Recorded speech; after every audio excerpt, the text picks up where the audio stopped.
Debt and taxes make the rich richer. Debt and taxes make the poor and middle class poor. So all the rich guys who are doctors and lawyers or, those guys, they're getting creamed. And they don't know why. Doctors are getting creamed.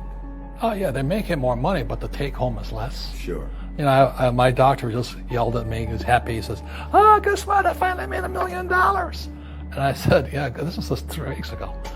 And so I said, "Yeah, well, how much you pay in tax?" He says, $750,000 in taxes.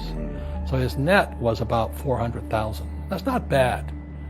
But when I make $1 million, I keep $1 million. And the reason is because I don't make it by working for money. See, if you work for money, you're taxed. So that's why lesson number 1 in Rich Dad, Poor Dad is the rich don't work for money. What we do instead is we create businesses as entrepreneurs. We acquire real estate. I don't invest in the stock market. Okay? So the reason is because as entrepreneurs, I have more control over my income, how much I make, and how much I pay in taxes. And because I'm an entrepreneur as well as an investor in real estate, I pay 0 tax. So every time I make, let's say, $1 million as an entrepreneur, I immediately invested in real estate. I have a 4-to-1 step up.